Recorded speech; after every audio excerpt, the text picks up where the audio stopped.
Olá, sejam bem-vindos, sejam bem-vindas. A gente está fazendo uma série de lives sobre arquitetas bem visíveis e hoje nós temos o prazer de ter conosco Ana Isa, Denise Demirjian, Norma Dariz e Regina Maura. A nossa inspiração foi a historiadora e curadora Beatriz Colomina. Ela fala sobre a dificuldade que nós temos de aceitar que a arquitetura é o resultado do esforço coletivo, não é produto de uma mente brilhante e sempre masculina. Essa ficção obscurece o papel da maioria das mulheres e equipes que trabalham com design e arquitetura.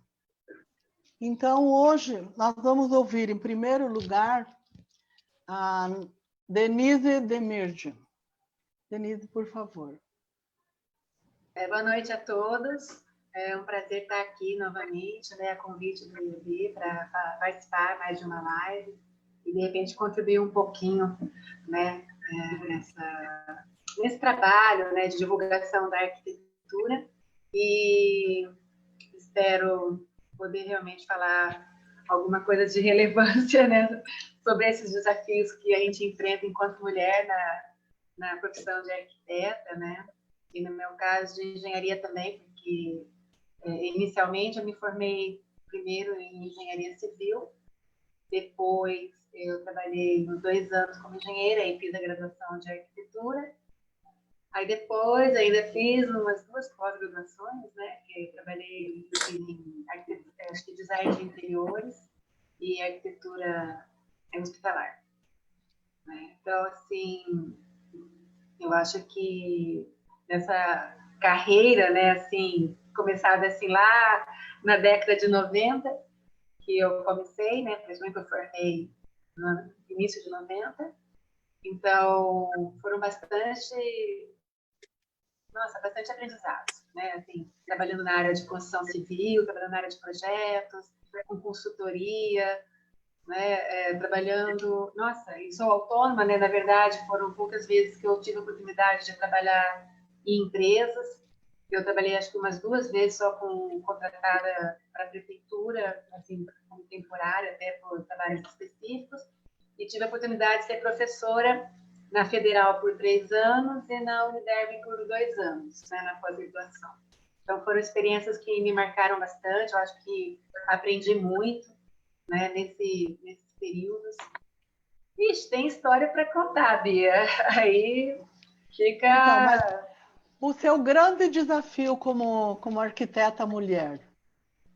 Então, como até a gente estava até comentando previamente, eu acho que ser mulher já é um grande desafio, ainda mais quando a gente se resolve, no caso, quando eu formei em engenharia, resolvi fazer uma faculdade que era predominantemente de homens, Então, na minha turma mesmo, quando eu entrei, nós éramos 32, 5 mulheres e o restante eram homens.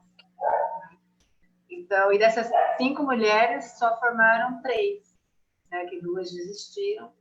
E é tudo diferente, Assim, a forma também como você leva a faculdade, como os colegas te lidam com a sua atuação, lá. E aí na arquitetura já foi um pouquinho diferente, porque eu já era graduada, e quando eu fiz a arquitetura já estava também mais madura, E aí tive a oportunidade de aproveitar melhor assim, o ensino. E peguei a parte melhor, eu acho, que da faculdade, que como eu já tinha feito toda a engenharia, Então eu peguei aquela parte mais gostosa, que são os projetos, propriamente dito, urbanismo, e história da arte, algumas coisas sobre conforto ambiental. Então, assim, foram 3 anos assim que eu fiquei muito feliz, me realizei bastante, porque a engenharia a gente estuda mesmo, a gente, como diz, perdão da expressão, a gente rala, para poder graduar, para poder realmente chegar lá. E na arquitetura, como eu já tinha toda essa bagagem da engenharia, foi um período assim que eu curti mais, E já era casada, inclusive, então isso foi um dos desafios que eu enfrentei, fazer uma Então, mais faculdade isso, né? Mãe, com 2 filhos, né? Já era com dois casada, filhos. trabalhava e já trabalhava e ainda fazia faculdade à noite. Mas, e aí depois, quando eu formei, fui trabalhar numa coisa totalmente diferente. Na verdade, não trabalhei diretamente na arquitetura, fui ser empresária, trabalhei por 8 anos com eventos, né? E foi uma área, assim, um aprendizado bastante. Usei muito da engenharia, usei muito da arquitetura, porque a gente trabalha, assim, até essa parte de planejamento de obras, a gente aproveita para planejamento de festas. E até quando eu saí dessa área de eventos, foi uma coisa que eu não conseguia aceitar, porque se você conseguia produzir eventos para 1.000 pessoas, né, e você tinha uma preparação prévia, às vezes de 3, 4 meses, né, e você conseguia conciliar vários profissionais e fornecedores para acontecer tudo em 5 horas, por que não conseguia fazer uma obra que acontece em meses, acontecer dentro dos meses que eram previstos, né? E você tendo planejamento, eu acho assim, então uma das grandes metas que quando eu voltei para a área de arquitetura e engenharia era tentar fazer a obra, né, o projeto e a obra, no prazo que era estipulado, né, e no preço que era combinado. Então, esse Grande foi o meu, desafio. foi assim, o que mais me motivou. Eu queria provar para as pessoas que com planejamento você conseguiria executar obras no prazo e no preço combinados. Esse foi um dos grandes desafios assim, a gente enfrenta tanto com fornecedores quanto clientes, porque o cliente não acredita que você vai fazer, né? E os seus colegas também não acreditam que você, porque existe um vício, né? Sempre existe aquela coisa, mas se chover, né? E se de repente o fornecedor não entrega? E se de repente falta material? E se de repente tem uma série de Cs? E aí eu falava, gente, mas tudo isso é possível de você gerenciar, né? São os riscos. E eu até costumava brincar com o pessoal, eu tenho sempre um plano B, né? Uma carta na manga, porque assim, se alguma coisa der errado, eu já tenho uma solução. Então, foram coisas que, por incrível que pareça, foram as várias experiências que eu tive na minha vida, foram favorecendo isso, porque quando eu trabalhei com eventos, eu também tinha que ter esses plano B, caso acontecesse falha em algum fornecedor, algum problema. Então, Ver na hora. não, faltar um garçom, faltar bebida, acabar a luz, né? De Olha, repente, várias falha na parte elétrica, e você de repente só está sem som, como é que vai fazer a festa sem música? E muitas vezes, até naquela época, a gente não tinha muito tratamento de acústica para os buffets, né? Às vezes batia ainda a polícia na porta lá, porque o vizinho denunciava a festa. Então tinha muita coisa que a gente enfrentava. Então, assim, para mim, e eu tive assim, várias obras que eu posso falar que eu consegui cumprir dentro do prazo, não vou dizer que não foi estressante. Tanto que eu pegava muita obra de shopping por causa desse desafio, né? Que você tinha que fazer dentro do prazo estipulado e dentro de um valor definido. E aí foi isso que foi me levando, às vezes, para essas obras um pouco mais desafiantes. E os meus colegas, às vezes, falavam assim, Denise, você só pega rabo de foguete, com perdão da expressão, só pega obra difícil, né? O pessoal até tremia nas vagas, assim, quando fala, lá vem ela com aquela obra que com certeza vai ser com prazo apertado, com certeza vai ser com preço apertado, né? Mas as pessoas acabam, assim, a gente vai formando um grupo, né? Os fornecedores, os colegas, e a gente acaba criando esse grupo de trabalho que entende como que a coisa vai funcionando e vai vencendo os desafios. A gente teve uma obra que foi até assim, que chamou muita atenção, porque a gente ia fazer uma reforma de uma loja, chamava Companhia Básica até, e eles queriam trocar um telhado, eram 188 metros, era uma obra muito grande do telhado, só que ela tinha 30 dias, né, para fazer a obra. E quando a gente foi lá, comprou todo o material, a gente fez um bom planejamento, uns 3 meses antes, compramos material, medimos, pesquisamos toda a estrutura, analisamos etapas por etapa, né? E aí, quando foi assim, tipo, vou fechar dia 30 de junho, eu vou abrir dia 1º de agosto. Beleza. Aí, dia 30 de junho, a gente pôs assim, tirou o telhado, porque, na verdade, a loja, né, assim, o telhado estava segurando todo o gesso, então a gente teve que tirar a iluminação, tirar o gesso, tirou o telhado, né? E aí também descobrimos que a fachada também não tinha estrutura, então nós praticamente tiramos toda a loja, a frente, o telhado, não tinha nada. As pessoas chegaram no dia seguinte lá porque a loja não tinha avisado da reforma e de repente encontravam simplesmente um vazio. Aí o pessoal falou: o que aconteceu? Explodiu? O que aconteceu? O que aconteceu? Porque não tinha mais nada lá. Aí a menina foi explicando, né? E aí falava: vai voltar daqui 30 dias? Não vai voltar. Não vai voltar. E a gente, dia 1º de agosto, ela fez a festa de inauguração. A gente conseguiu, a gente fez toda a fachada, a gente Que fez o telhado maravilha. todo, o gesso, a gente botou todo o mobiliário, em 30 dias a gente montou tudo e todo mundo ficou assim, achando que a obra era fácil.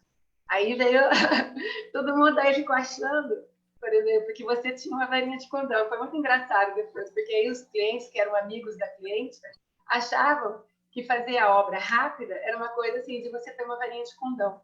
Aí eu falei, não é bem assim. Você tem que fazer todo um preparatório para você poder acontecer nesse período. Né? Então, Com não é uma coisa que certeza. você vai fazer rápido.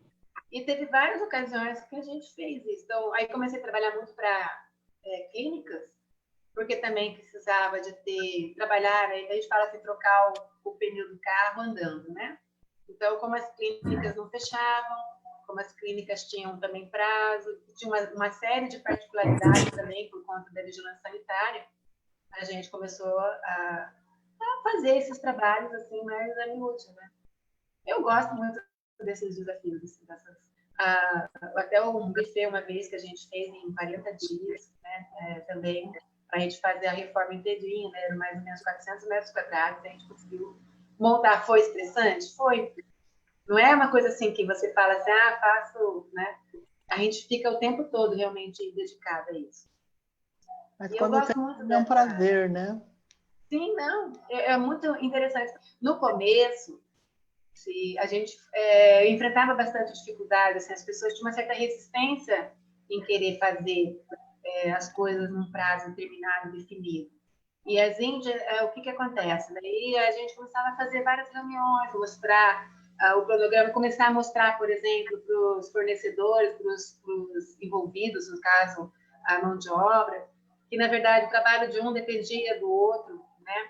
Então, que eles não podiam olhar, por exemplo, só a parte da mão de obra civil. No caso de uma obra de loja, por exemplo, você tem a parte da obra civil, né, a parte elétrica, a parte de instalações, né? Mas aí você também tem o marceneiro, você tem o pintor, você tem o vitrinista, você tem a limpeza, uma série de coisas. E aí a pessoa tem que entender que ele não tem todo o tempo do mundo, ele combinou um prazo para ele fazer a parte dele e que ele precisa cumprir. A gente sempre via isso muito em obra, né?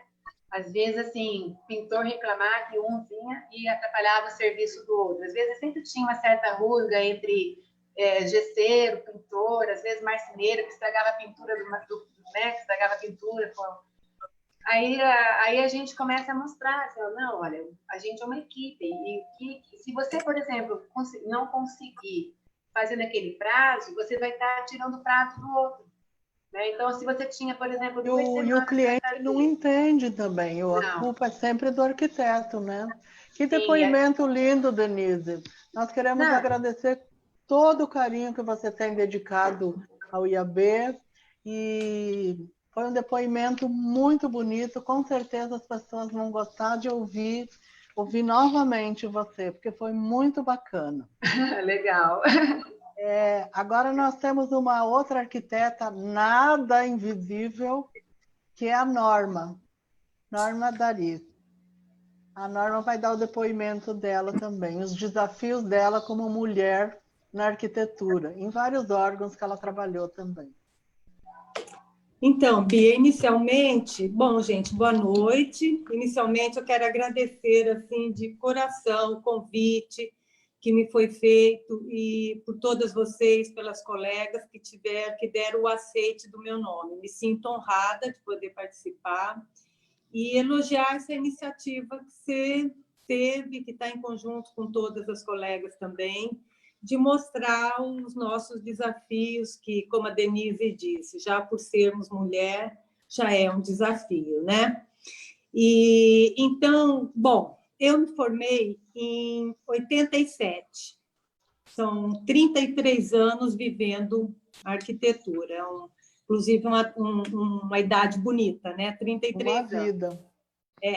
E antes de formar, eu já estagiava numa construtora, na Brastec, que construiu prédios de alto padrão, que muitos conhecem, tem o Comodoro, o Diplomata, Embaixador, enfim. E depois, após eu me formar, ainda fiquei 1 ano e meio na Brastec, e a gente fazia, era muito legal o trabalho, porque a gente fazia atendimento personalizado dos clientes. Então, cada um era chamado, cada cliente de uma vez, de cada vez, e, por exemplo, assim, a construtora nos passava o cronograma, por exemplo, assim, temos que definir os banheiros e cozinhas para soltarem os pontos. Então, chamava, andar por andar, sentava e definia. Então, todos os apartamentos são personalizados. E eu sempre falo que a Brastec acabou sendo como se fosse uma outra faculdade para mim, porque comecei antes de formar. E quando eu tive lá, no dia que eu cheguei na obra, o engenheiro falou: Norma, eu vou te apresentar para o mestre de obra. Eu cheguei, o mestre de obra estava dentro de um tubulão. Aí ele falou: isto é um tubulão, entendeu? E o mestre estava lá dentro. Quer dizer, eu acompanhei a construção desse prédio, que é o edifício Comodoro, do início, desde a fundação até a entrega dos apartamentos. Então, mexi muito mesmo com o interior e com arquitetura de interiores. E quando eu entrei, eu tinha também, voltando ao início da minha faculdade, quando eu entrei, eu sempre tive um objetivo. Quando eu entrei na faculdade, falei: o dia que eu me formar, eu quero ir passar um tempo, quero ir para a Europa. Eu quero chegar em Roma, entendeu? Era meu objetivo, não sei exatamente por quê, mas eu tinha esse objetivo. E assim eu fiz. Quando eu me formei, trabalhei um tempo com o intuito só de juntar o dinheiro para isso, né? E fui com uma colega minha e cheguei em Roma. Cheguei em Roma, nunca tinha viajado para o exterior. Chegando lá, nós pegamos o ônibus para chegar até a estação.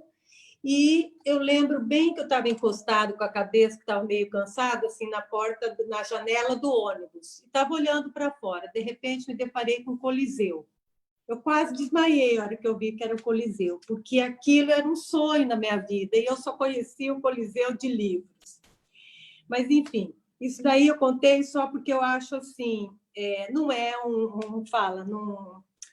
não é que seja uma regra, mas eu acho assim, os jovens, os arquitetos e arquitetas jovens, que se tiverem oportunidade de saírem, ficar um tempo fora do país, conhecer, porque depois fica mais difícil, entendeu? E isso daí foi assim uma coisa muito importante na minha vida, esse tempo que eu fiquei fora. Me ajudou muito, muito mesmo. E quando eu voltei, isso eu fui em 90. Em 1990 eu fui. Quando eu voltei, eu já tinha meu escritório antes de ir, deixei com uma colega minha, com a Clarissa. Quando eu voltei, depois de 1 ano e meio, a Clarissa foi para Israel. Aí eu continuei no escritório um tempo, tocando alguns projetos que ainda existiam. E também, nesse interim, além de assumir meus projetos, eu conheci um arquiteto, que é o Júlio Ribeiro, de Londrina, que, inclusive, já faleceu, um arquiteto excelente, e ele começou a fazer grandes projetos em Campo Grande, projetos de prédios, inclusive, por estado e tudo mais, e eu fiquei coordenando esses projetos para ele durante um tempo. Aí, em 92, eu casei, e em 93 nasceu o meu primeiro filho. E aí eu continuei, só que daí eu optei por trabalhar em home office, e assim, continuei com menos projetos e execuções, mas eu nunca parei. Em 96, nasceu meu segundo filho. Aí a Clarissa me chamou para dividirmos um escritório. Nós dividimos um escritório, éramos em 3, eu, a Clarissa e a Lu, ficamos tocando o escritório nesse tempo. Em 2002, nasceu meu terceiro filho. Então, parei por aí, né, gente? Parei meu terceiro filho. E aí eu resolvi definitivamente ficar em home office. Saí, fiquei em home office e aí depois comecei a trabalhar. Aí nisso, o negócio de eu ir para home office, nós três já tínhamos cada um já uma definição. A Clarissa foi para o Rio, a Lu parou por algum motivo e eu decidi voltar para o meu home office lá em casa. E aí eu e a Ana Paula começamos a trabalhar juntas, mas de uma forma que nós ficamos uns 10 anos trabalhando juntas, de uma forma que eu tinha os meus projetos, a Ana Paula tinha os projetos dela e nós tínhamos os nossos projetos. E foi muito bacana, porque eu pegava um projeto e aí eu falava, Ana, vamos fazer junto? Ah, Norma, agora eu não posso por causa disso, daquilo, e vice-versa. Então, assim, a gente trabalhou de uma forma bem democrática e, dessa forma, ficamos uns 10 anos trabalhando juntas. E, em 2013, que eu fui selecionada para assumir a superintendência do IFAM. E daí eu acabei ficando até 2017. Fiquei lá no IFAM 4 anos e meio. E finalizei minha etapa de arquiteta, a primeira etapa, vamos dizer assim, eu finalizei em 2013 com 2 obras bem bacanas que nós, projeto e execução, não, só o projeto de 2 obras que nós fizemos, eu e Ana Paula, uma no Alphaville. E eu sempre brinco que eu finalizei essa etapa de uma forma muito doce, porque nós fizemos os doces momentos. E foi uma obra, foi um projeto muito legal, que a gente se envolveu bastante. E assim, ó, que eu acabei depois, assim, eu falei para a Ana Paula, é uma forma... quando eu resolvi terminar essas 2 obras, eu tinha entrado no IFAM, e como eu estava assumindo um órgão federal, uma gestão, eu tinha que me desvincular de todo e qualquer trabalho, né? Porque a partir do momento que você entra no órgão federal, o teu chefe é o órgão, então você tem que assumir e se dedicar ao teu órgão. Bom, na minha gestão, vou falar um pouco da minha gestão, que foi assim, foi muito bacana esse período que eu fiquei dentro do IFAM.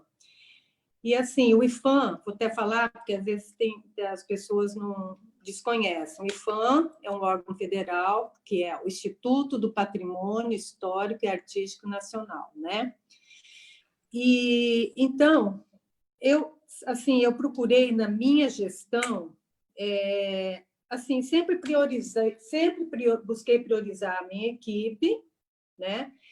E assim, tinha uma equipe muito excelente, porque eu acho que para você ter uma gestão bem democrática, porque assim, a minha função como gestora é gerir, é administrar. Mas se você não tem uma equipe, se você não tem um bom relacionamento, você não consegue fazer o órgão funcionar.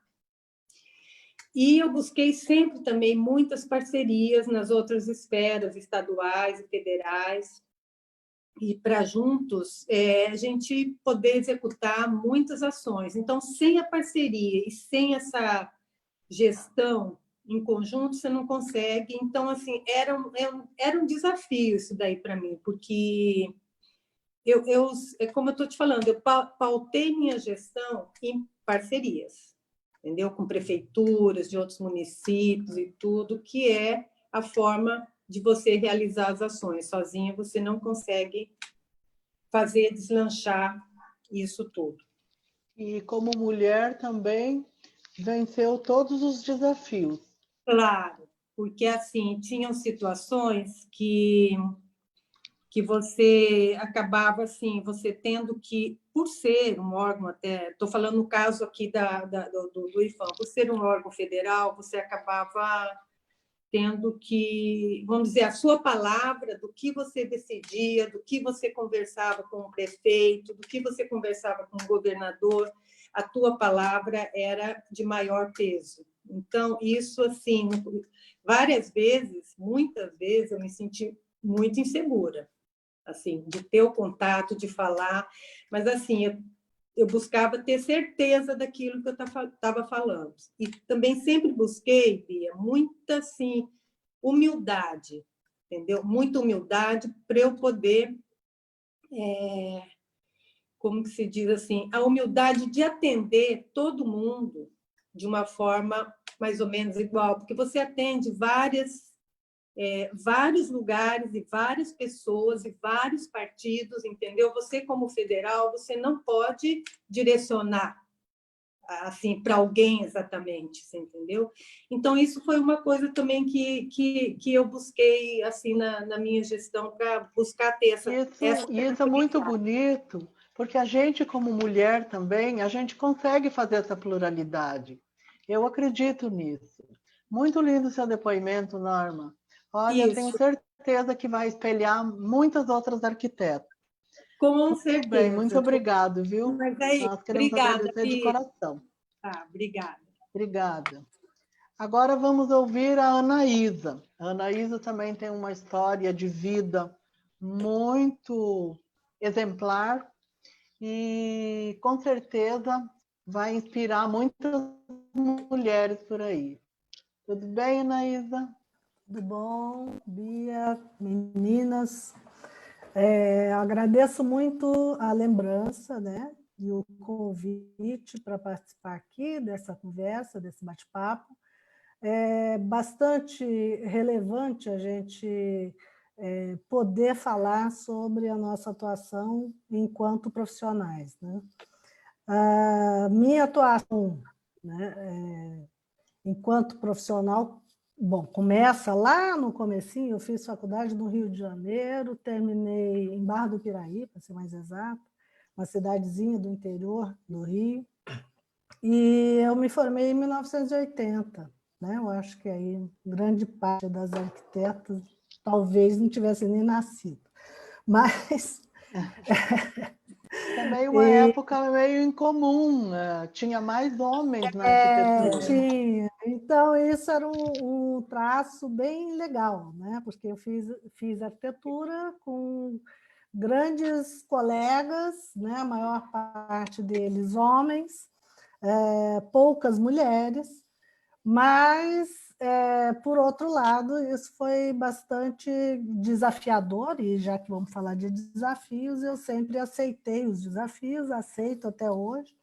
né? E tive uma atuação profissional que começou muito felizmente, né? Num estágio no escritório do Luiz Paulo Conde, na época um arquiteto que fazia projetos para grandes pessoas de grande dinheiro, né, de muito dinheiro. Então, tive a oportunidade no Rio de participar de vários projetos como estagiária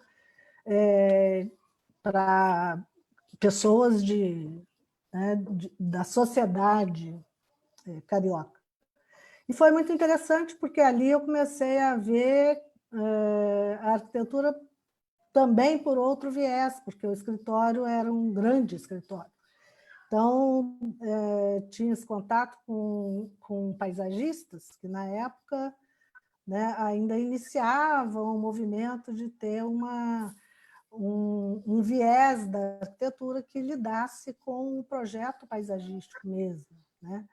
E no escritório a gente teve a oportunidade, eu tive a oportunidade de conhecer, né, figuras muito proeminentes da área de paisagismo, da área da arquitetura mesmo, pessoas que tinham um viés bem interessante, né? E pessoas de vários lugares. Tínhamos lá um arquiteto argentino, a gente tinha contato com engenheiros de vários lugares, enfim. Foi uma experiência curta, porém intensa, né? Porque foi um estágio no terceiro, quarto ano, no quarto para o quinto ano de faculdade ainda que eu estava fazendo. Bom, Retornando para Campo Grande, o primeiro trabalho que eu fiz foi no escritório do Jurandir Nogueira, que era meu cunhado, e eu trabalhei com ele, e ali eu comecei a ter uma importante noção do rigor da arquitetura, né? A arquitetura, ela é uma profissão que, embora a gente tenha que lidar muito com a criatividade, mas a gente tem que lidar também com muito rigor. E foram embates assim, bem interessantes, porque eu fui acompanhar a obra, né? Acompanhar projetos residenciais importantes aqui da cidade. E foi o início da formação como arquiteta projetista, né? Esses foram 2 momentos assim destacados que eu acho importante conversar sobre eles. Logo em seguida, já em 1983, eu entrei na prefeitura. E o primeiro desafio, né, é que, para ser aceita na prefeitura, e entrei na prefeitura, também tem que ressaltar, na gestão da Nelly Baixa, uma primeira mulher prefeita em Campo Grande, se não me engano. E prefeita por um período curto, mas uma mulher prefeita. E, na época, a gente tinha que fazer até exame de urina, né? Que era para provar que você não estava grávida, porque se estivesse grávida não podia ser contratada. Né? Os desafios começam por aí. Era a breugrafia, para ver se não tinha problema de pulmão, e de urina, para ver se não estava grávida. Enfim, nem uma coisa nem outra, entrei na prefeitura para trabalhar na Secretaria de Planejamento. Mas o planejamento naquele momento era o planejamento econômico. Então, eu trabalhei inicialmente, meu primeiro serviço foi fazer um levantamento das escolas do município de Campo Grande. Foi uma coisa maravilhosa. Foi, assim, uma experiência extremamente importante. Eu visitei as escolas de todo o município, na época, 1983, 84, eram 33 escolas, dentre escolas municipais, urbanas e escolas de área rural. Olha, fantástico, um aprendizado ímpar.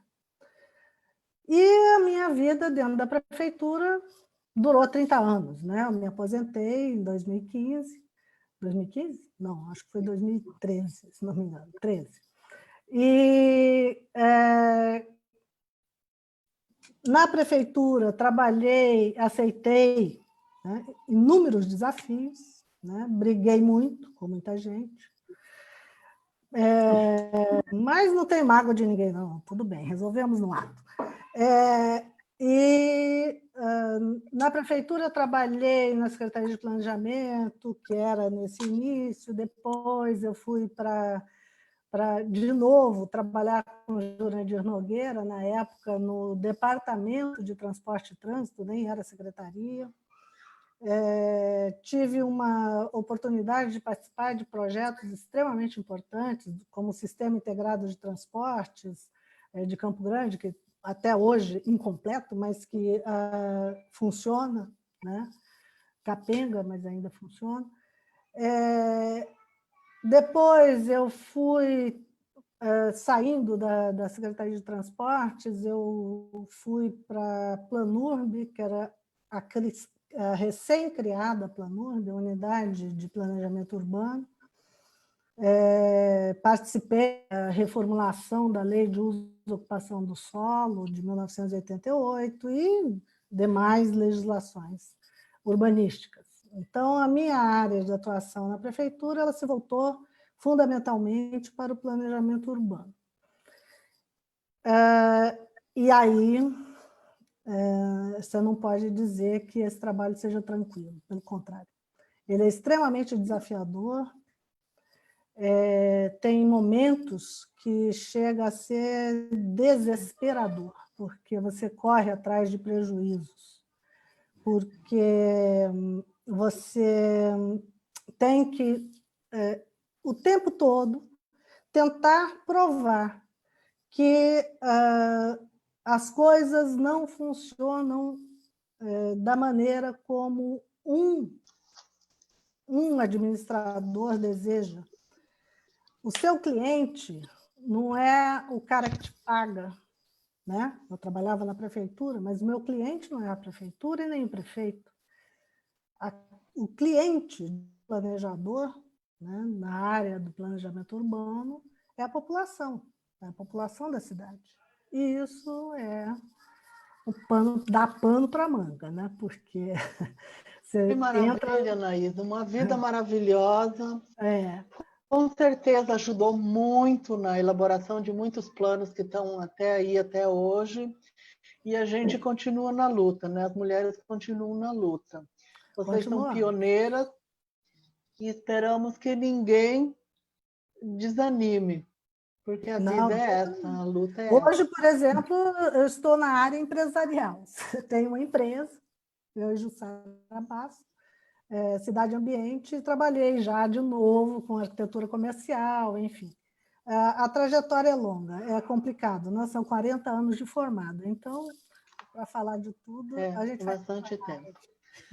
Agradecemos muito, espero fazer outras lives com vocês, porque a gente tem muito o que conversar. Agora, acho que tem uma pessoa que tem pouca coisa para contar, que é a Regina Laura. Pouquinho. 2 anos a menos. Vamos lá, Regina. Mas como a gente está tratando, bom, em primeiro lugar, agradeço imensamente essa oportunidade, o convite. Eu gosto de pensar assim, que essa é uma coisa positiva que a pandemia trouxe para a gente, que é essa possibilidade de nós estarmos aqui, talvez nós não estivéssemos conversando numa outra situação, e de repente está aqui um grupo bem agradável, a pré-conversa já foi boa, então eu acho isso, eu agradeço muito e também agradeço, e acho que é uma coisa positiva desse momento que a gente vive tão estranho. A experiência. E, na verdade, nós estamos tratando dessa coisa, ou pelo menos de construir esse nosso papel, né? Essa identidade da mulher arquiteta, e um pouco falando de nossa trajetória, mais ou menos isso que a gente está fazendo aqui. Para não alongar muito, assim, porque realmente é como a Ana fala, a gente vai fazendo as pontuações. Acho que os desafios foram desde o começo. Eu também estudei numa época em que ainda era a maioria masculina, que eram os alunos e tal, né? Mas eu devo dizer assim que, como estudante, eu não senti muito esses desafios, né? Eu fui começar a enfrentá-los mesmo na vida profissional. Na vida profissional, eu me formei em 82 e eu fiquei até 86, mais ou menos, eu já comecei dando aula. A vida me levou para o ensino muito cedo. Não para o ensino superior, mas para o ensino, como é que fala? Ensino médio, né? Então, assim, foi uma oportunidade que eu tive em Campinas e já comecei dando aula. Isso, para mim, já foi o máximo, porque eu comecei dando aula de desenho técnico para turmas adultas e eu era muito nova, muito despreparada, né? E é um desafio você ter que trabalhar, construir uma autoridade né, em sala de aula. E aí a gente vai nessa coisa. Eu vim para cá em 88, para Campo Grande, e muito pouco depois eu fui a primeira mulher presidente do IAB, né? Então, em 92, eu fui presidente do IAB. As pessoas não me conheciam muito. Você vai até ser homenageada esse ano, que o IAB está completando 100 anos. 100 anos. E você foi uma das primeiras mulheres presidentes do IAB, não é pouca coisa.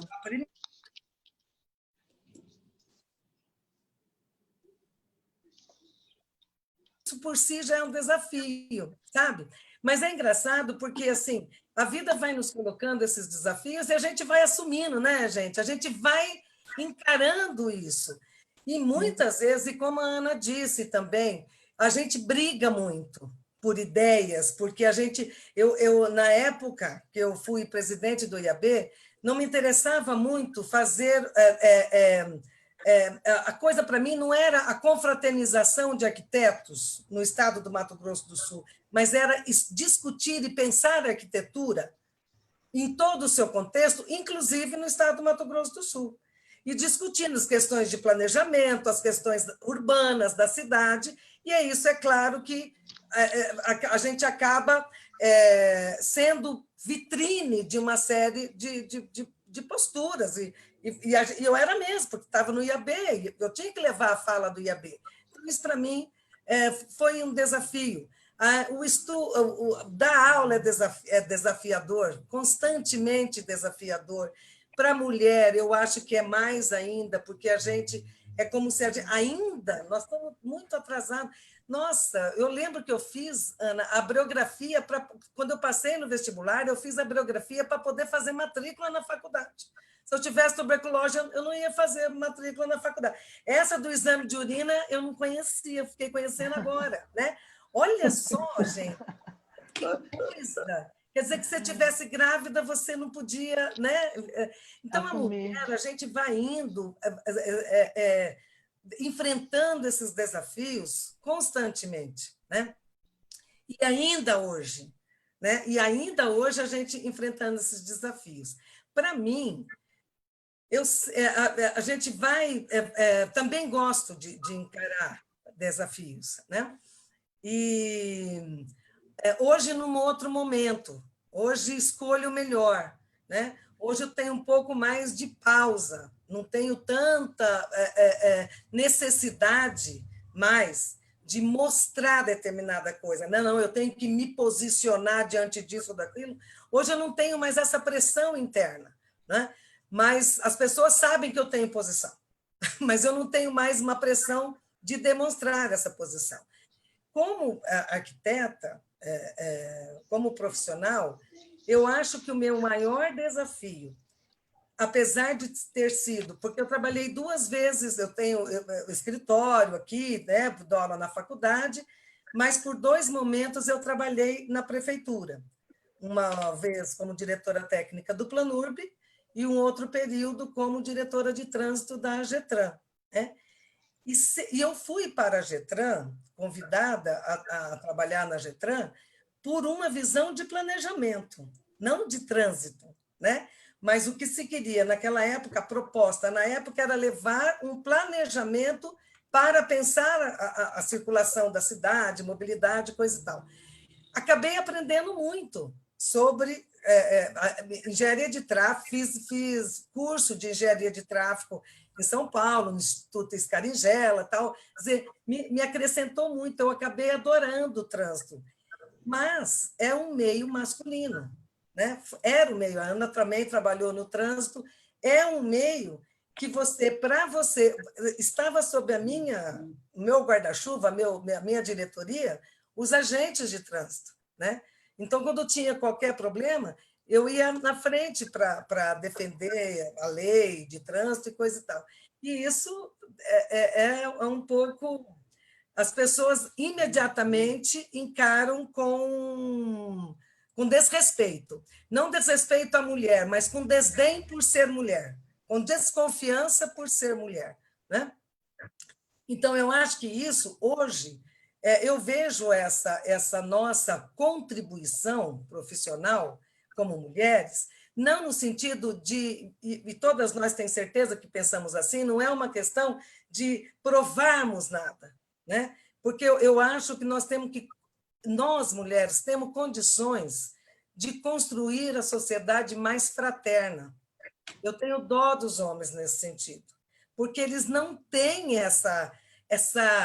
esse abraço fraternal, né? Então, de repente, a gente é que tem que ensinar, né? A Bia, antes, na nossa pré-conversa, falou sobre como seria trabalhar com 2 homens no escritório, né? Na verdade,